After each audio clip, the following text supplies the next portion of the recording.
this song for ya.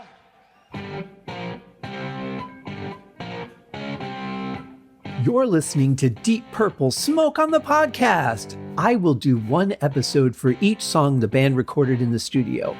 However, this is a fan podcast and not band endorsed.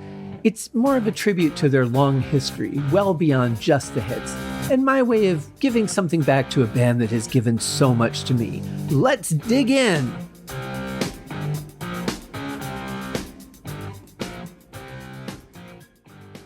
Hello and welcome to another episode of Deep Purple Smoke on the Podcast. I am your host, Scott Haskin, and we are kicking off season 17 with a bang. We're covering the songs from the album Abandon, the second album to be recorded with Steve Morse. And it's interesting. I look forward to what the new Deep Purple album is going to be, because this will be Simon's second album. And, you know, the first album, I think there's a certain element of making sure that you're flowing with the band, putting in your personality, but also maybe making sure that you're staying within the lane that the band is in. There might be some overthinking there, although, I mean, obviously with Perpendicular, it was a great album, huge change in direction for the band, as was Equals One. Fantastic album. But I think there's something to be said when you get to the second album. I think you feel like you can put a little bit more of your stamp in the writing. You have stakes in the band. You've been through an album and a whole tour. Now you're still the newest person, but you're not the new guy anymore. So it's an interesting position to be in.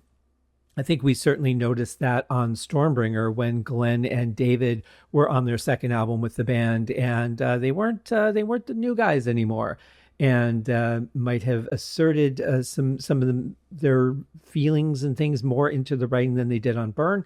But in any case, we are on Steve Morse's second album with the band. Very exciting times.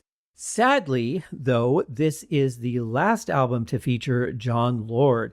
It was during this tour that he decided to depart from the band and the road and go back to writing, and would start putting out more solo work, get back into classical, even play in some churches, believe it or not. But very, very cool stuff. He did some writing for the follow-up album Bananas, but yeah, that was his departure. There is one concert out there where he and Don switch off songs. They just kind of, the song starts in darkness. You hear the sounds, it lights up, you see who's playing it, and then that keyboardist disappears. The other one shows up for the next song. And listen to an interview with John about that, thinking, oh, I wish I would have played on this song because I'll never play that again. And, for the songs that Don was playing. And that had to just be an incredibly difficult night. And at the end, when they go out front to take their bow, everybody, took a quick bow, pointed to John, and abruptly left the stage and left it to be just him, and giving the crowd an opportunity to thank him for the final time being on stage with Deep Purple. And although I do think had anything happened and Don needed to take a show or two off, I think John would have jumped in, but apparently that never happened. Don, however, would cover for Phil Lanson on Uriah Heep tour when Phil's son suddenly passed away. Don jumped in for a couple of gigs there. And it's really interesting how that all works out. And I mean, there's very few people that I think would be able to jump in and do that, Don Airey being one of them, because as I had asked Graham Bonnet, how do you just do that, especially as a keyboardist, jumping into a band where keyboards are so it's such an intense part of the music, especially the particular sounds. If you don't get those right, people in the audience groan, and I said, how do you just do that? And he goes, because he's Don fucking Airey. I thought, well, yeah, I mean, how many people would just be able to jump in and do that? Don is one in a million, as we will get to see when we get to the Bananas album. But for now, we are talking about Abandon. I do not know how to pronounce his name, the artist that did the front cover. I always say it's Ionis, but I'm sure I'm pronouncing that wrong. I can't remember how Nate pronounces it on the Deep Purple podcast at the moment. Just recently passed away, but did the album cover for this, and I think Rapture of the Deep as well. Did not particularly care for this album cover, to be honest. It looked more like Suicide than anything else. That's what I get every time I look at the cover. I just think of a guy jumping off a building. And while that might work with the title of Abandon, I don't think that's really the concept that they would have wanted. I can't imagine it is, but somebody somewhere approved it. And that was the artwork for the album. I will say it is very well done. It's very vibrant and an intense picture nonetheless. But the concept of it, I don't know. I've always felt it's a little weird.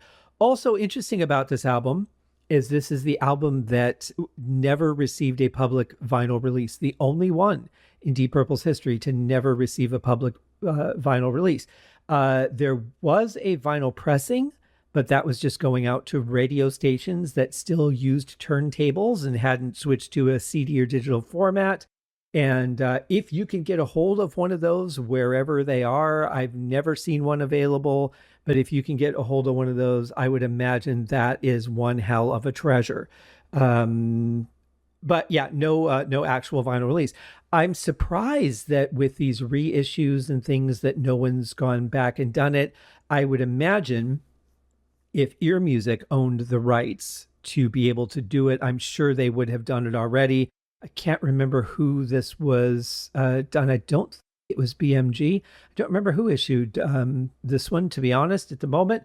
But whoever it is, whoever holds the rights currently, has not decided to do it. I think, honestly, if you did a run of, say, 3,000 or 5,000 copies, I'm sure there's enough Purple completists that you could get, you could sell those out pretty easily. I don't know. I mean, you would have to look at what the actual sales are for these things. Like when we get the Rapture of the Deep re-release, I would imagine that would be somewhat telltale for what Abandon could do. Although I think the difference being that Rapture of the Deep does have a current vinyl out. I own a copy of the current vinyl. I have a copy of the new remastered vinyl reserved for me, but that's already out and it's easily findable. You know, you can go on Discogs right now and get it. I think there's probably copies on Amazon that you can get of the original, but no copy of Abandon. 3,000 to 5,000 sales, I would imagine, right off the bat. You could do a numbering, you could do an autograph on the first 1,000, whatever you want to do as a gimmickle promotion. I don't know if gimmickle is a real word or not, but I'm using it anyway. I think honestly, it would sell very, very quickly. But that's just my opinion. Apparently, whoever is in charge of that has not made that decision or not agreed with me, or maybe there's other red tape or permissions they need to get. There's a lot of legalities that are involved when it comes to these things. Bananas would get a limited run. Copies typically go between $400 and $700 if you can find one that's available in good condition. There's a copy of the booklet, like the tour booklet, on eBay for $700, and I'm like, who the hell is going to pay $700 and not even get the album? That's pretty ridiculous. I don't think that's ever going to sell. Maybe it will, but good luck with that. Do not own a copy of that vinyl. That's the only Deep Purple studio record I do not own on vinyl. I hope to find a good copy of it one day in at least very good plus condition would be nice. But like I said, they are limited, and each one that sells, the value goes up.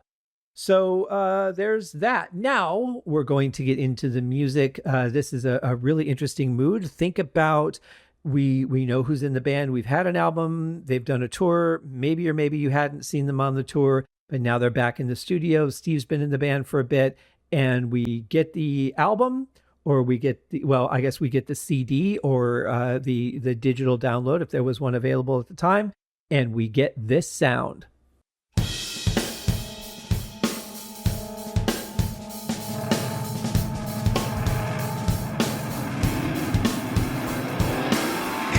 What a powerful kick drum that is. This is a great build over the first 10 seconds of the song. I mean, you can tell it's going to be a heavy sounding rock album right off the bat.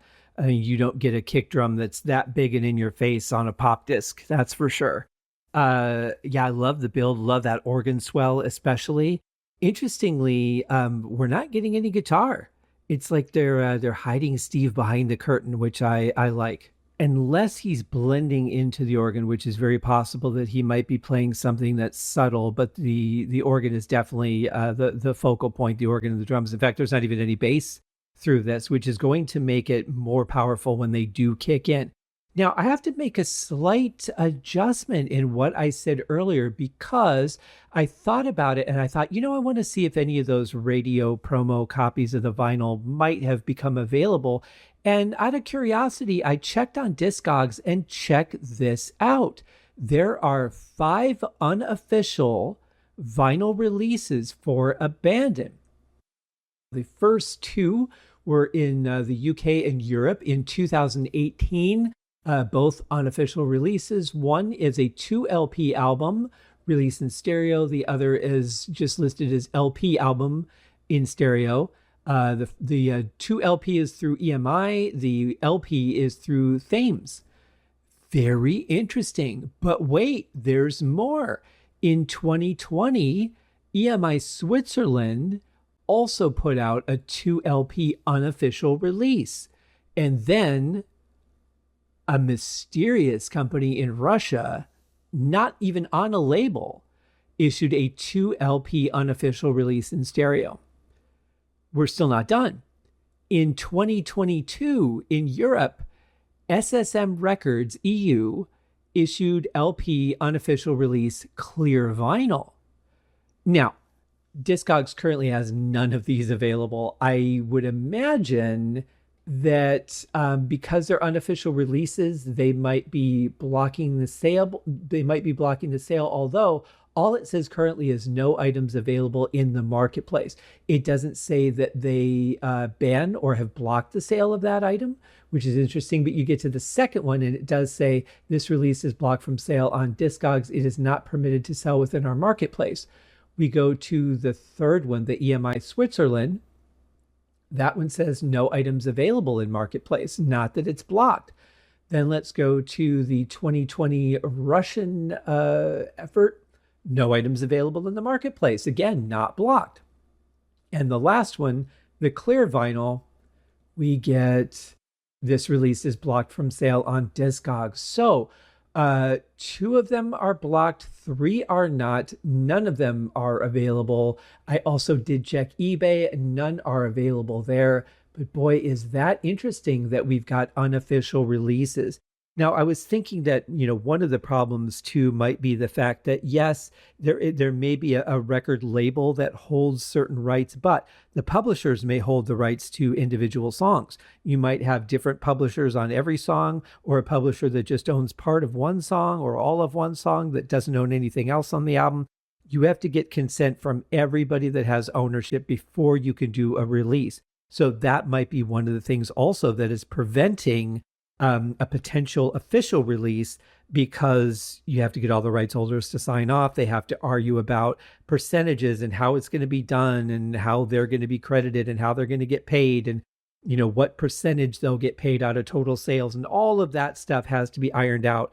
So it could very well be that that is part of the problem. Although I again say this is a guaranteed 3,000 to 5,000 copy sale. I'm sure of it. Because it's never had a release, because I'm sure you've at least got 3,000 Deep Purple completists out there that will buy absolutely everything that comes out, not to mention a gem of a, untouchable album like this. I'm telling you, it would happen. So if everybody can just get together and do it, that would be awesome. You could do it in purple vinyl. You could do it in jumping off a building, sky blue vinyl. I don't care what you call it. Put it out. We need it on vinyl. So that is my speech. Now let's get back to the song.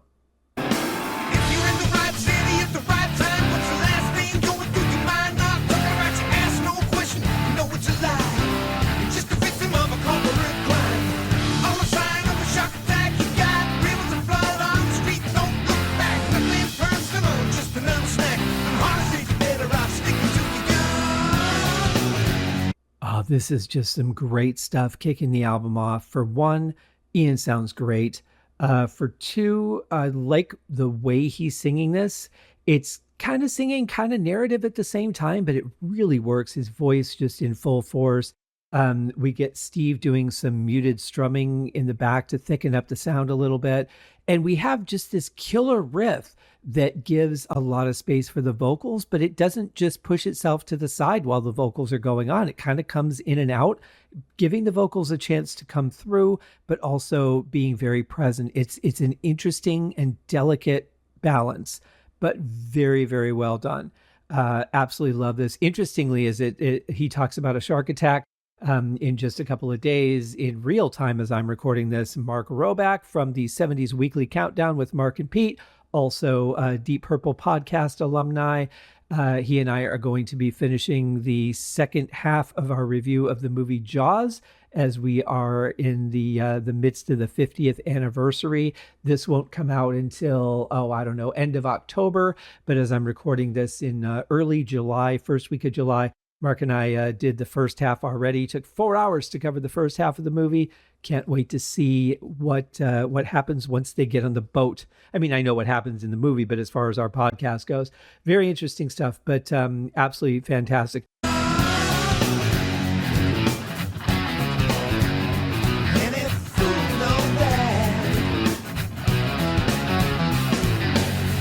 I don't know if Steve's got a second track going on underneath this or if it's just the way that he's playing it, but in between that, in the breathing space in the riff there, I'm hearing something in my right ear that's a little bit more like a muted strum, kind of like what we're getting in the verse, but that could just very well be how he's keeping time, just muting the notes and strumming across the strings and then doing the riff and doing that in the space to keep it consistent. I don't know, but I like the way that sounds. Also, it's just a killer riff.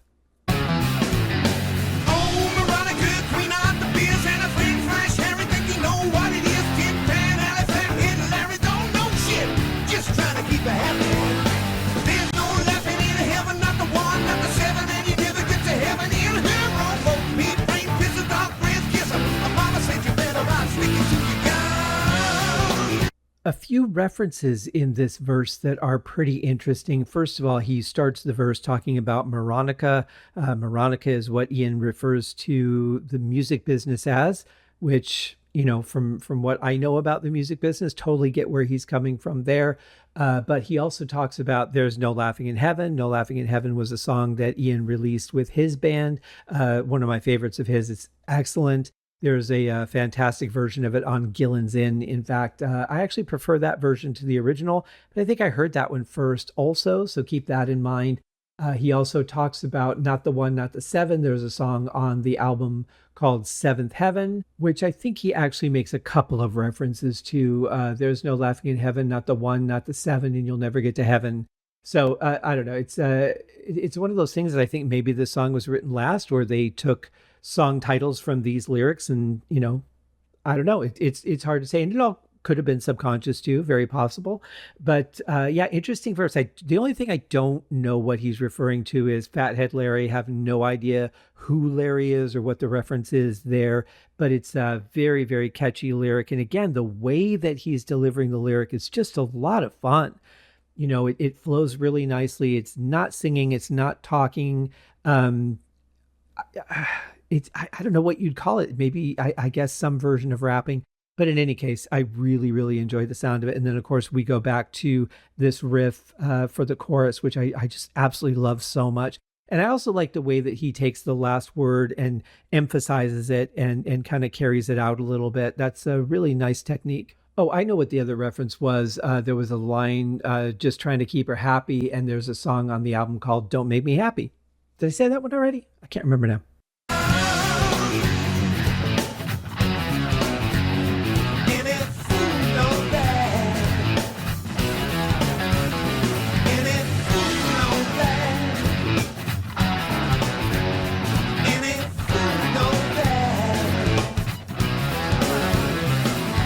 I love those keyboard stabs that we're getting from John at the beginning of the riff. Really nice addition. He and Steve really found a way to work together very quickly, and I love this musical relationship that the two of them had.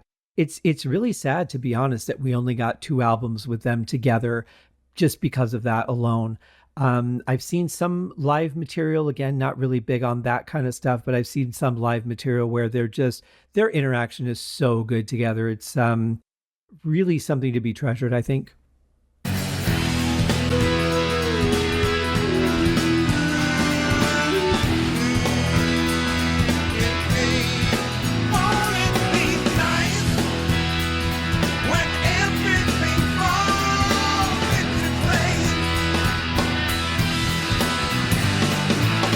I love the vocals here. I love the sound of the guitar and organ together. I love the bass. I love that Ian Pace switched to the ride and that swingy feel that he's given this part. I mean, this is just seriously some magic. And thinking, I remember when I first heard this album, I was living in Denver, and I just remember thinking, wow, they have absolutely blown me away already. And I wasn't, not even halfway through the first song yet.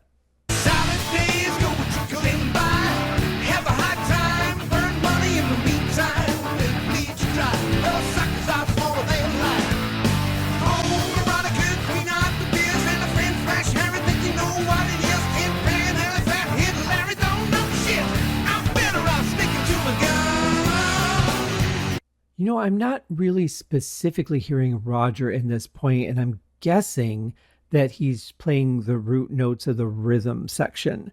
I could be wrong, but I'm really not hearing the bass cutting through a lot in these headphones.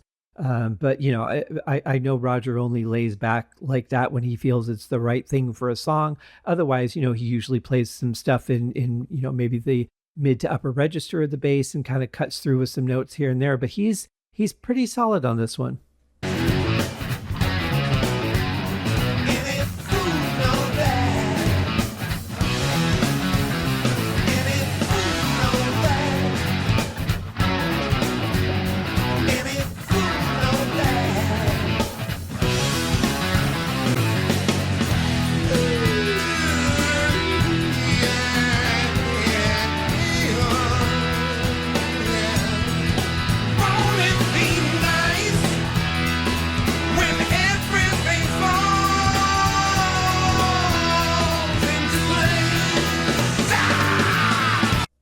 That first part of the vocal there where he's not actually saying words and just kind of making sounds, like normally that would really bother me, but for some reason, something about the way he's doing it, the way it fits in with the music, almost like he's a second guitar track, it really works for me. I don't mind it at all. I actually really enjoy it, and I just love that part of the song so much. You'll also notice that this one was done a little bit different. It was stretched out a little bit more at the end. Nice to have a little bit of variety. Again, not a copy and paste band. So they're going to play it live. They're going to put a little bit of extra fire in here going into the keyboard solo.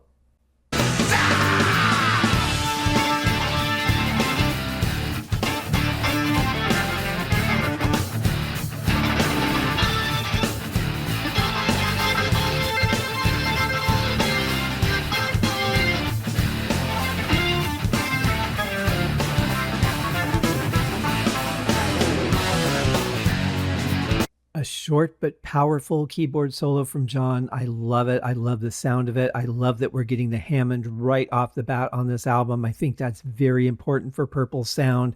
It just absolutely amazing. Or I should say, it's important for Purple's sound while John is in the band. Don tends to be a little bit more synthesizer oriented, a little more colorful with tone. And I think that works also very well for his performance. But for John, his foundation is the Hammond. So to have, a bunch of Deep Purple songs without a Hammond is kind of weird. I love that we're starting out with a very strong Hammond solo. And I love the transition of this. Everything is just so smooth, so comfortable in this song. It just flows so well. I have to be impressed.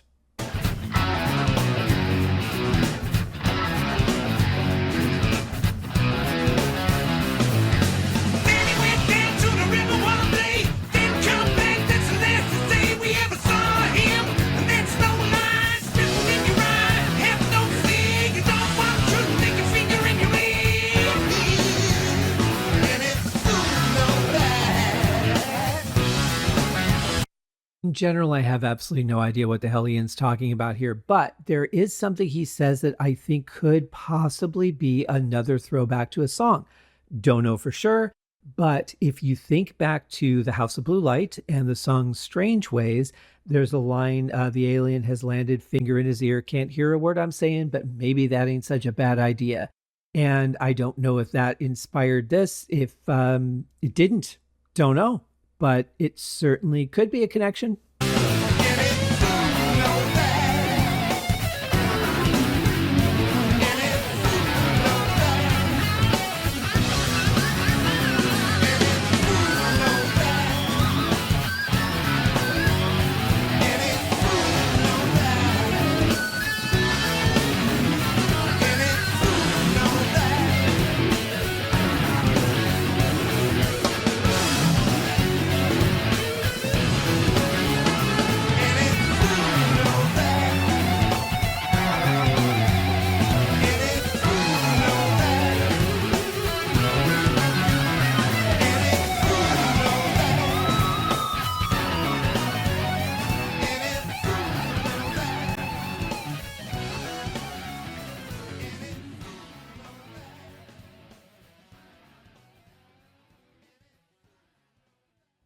You know, the ending of this in a way reminds me of Getting Tighter, where they just repeat the chorus and the band is just going off behind that.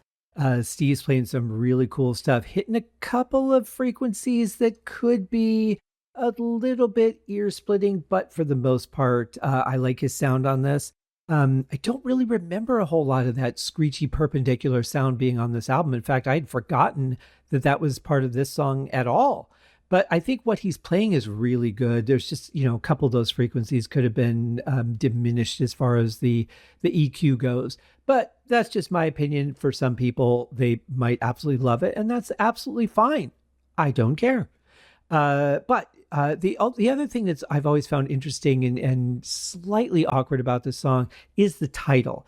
Any fool know that. It's obviously it's bad English, but knowing Ian, it's playful. And so I don't mind it so much. Every once in a while I think about it, I'm like, that just sounds wrong.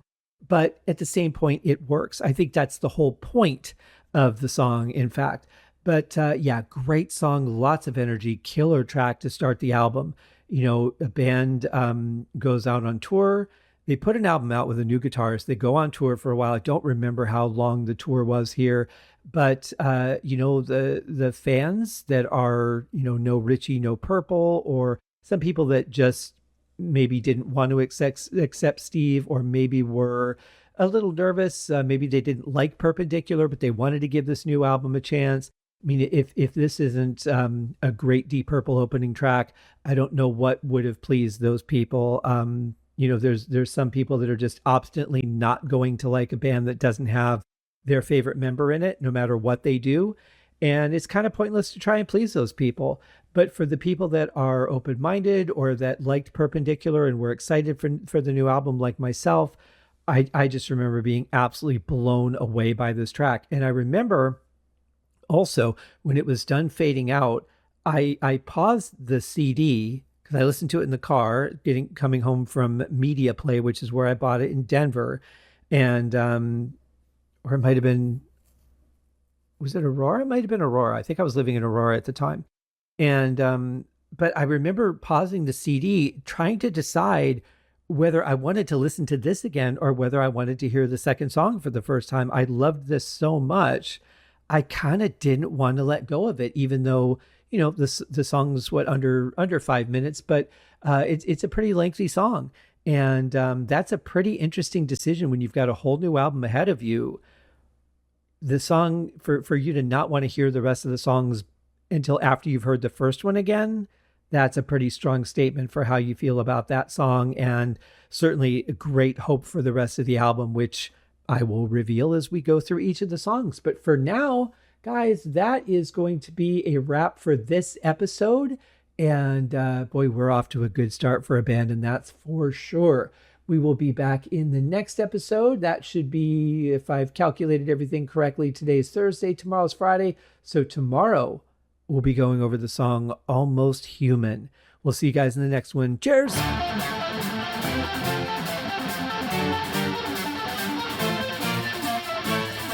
Thanks for listening to Deep Purple Smoke on the Podcast, a tour of the entire Deep Purple studio recordings.